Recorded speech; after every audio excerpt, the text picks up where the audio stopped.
In my research, I teach psychology of religion and spirituality. In fact, we have a concentration at Point Park University in this subfield of psychology.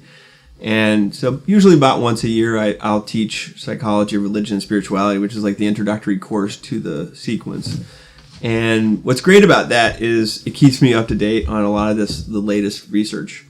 And one of my favorite parts of that class is when we get to, because I have a lot of people in that class who are skeptics. They take the class and they want to challenge me. And I find that this is one of the periods and the points in the class where students really start to say, maybe you have something here, because we're looking at hard empirical evidence that there are pretty strong relationships between religious belief in God in particular, but also religious practice and both mental and physical health.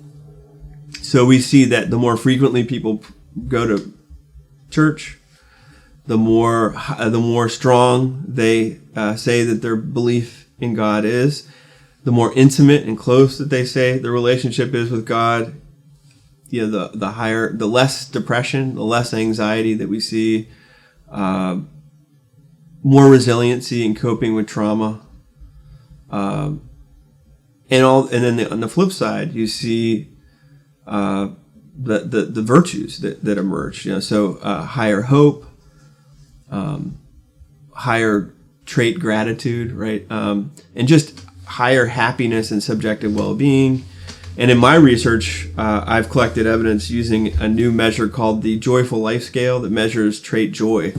And, people are significantly higher in joy when they are higher in religiousness. So there's a really strong, robust relationship between religious variables and also physical health, I forgot to mention. So people who have religious faith, and especially those who practice, they live longer. they recover more quickly from many diseases, and so there's actual physical benefits to faith that we can see in the empirical literature. I think it goes both ways in that when somebody wants to develop their spirituality, like grow in their spirituality, not just stay stagnant, that taking care of oneself psychologically is important, and developing psychologically is an important part of that. I think that spirituality aids that, but emotional maturity also aids spiritual development. Like, we know that when people haven't resolved issues with a parent, that can interfere with their faith, especially when it's the father.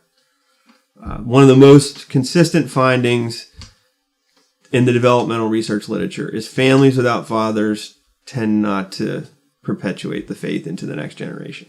Or if the father isn't practicing but the mother is, they're much less likely to continue in the faith than if it's reverse, right?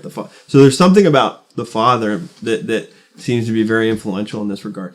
Our conflict with our parents can get projected onto God. Maybe we had a hostile or abusive father, and so we might experience God as being hostile and abusive. Of course, God is love. He can't be hostile and abusive. So if we're experiencing God as hostile and abusive, that's probably a product of our own psychological impediment to our faith. So I think resolving early developmental issues can be helpful, but I think that some of the way that manifests itself is in what I have called in some of my work anesthetic culture. What I mean by anesthetic consciousness.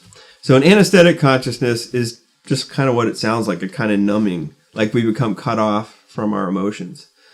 And I think when they talk about hardening of the heart in Scripture, I think that's a great metaphor for what happens when people develop this state of mind. And I think it's something that we can find in people who are struggling with their faith, and even atheists and agnostics, they tend to rate higher in a trait called alexithymia, and also higher in experiential avoidance, which is the opposite of mindfulness. So mindfulness is this sort of profound sense of being present in the moment, being sort of anchored in your body, right? Aware of your emotions, not overwhelmed by your emotions, but gaining insight from your emotions.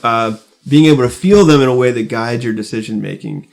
You know, kind of the way Aristotle would talk about, you know, rightly ordered emotion in the service of reason. So when people are able to do that, then that is going to really serve their spiritual development.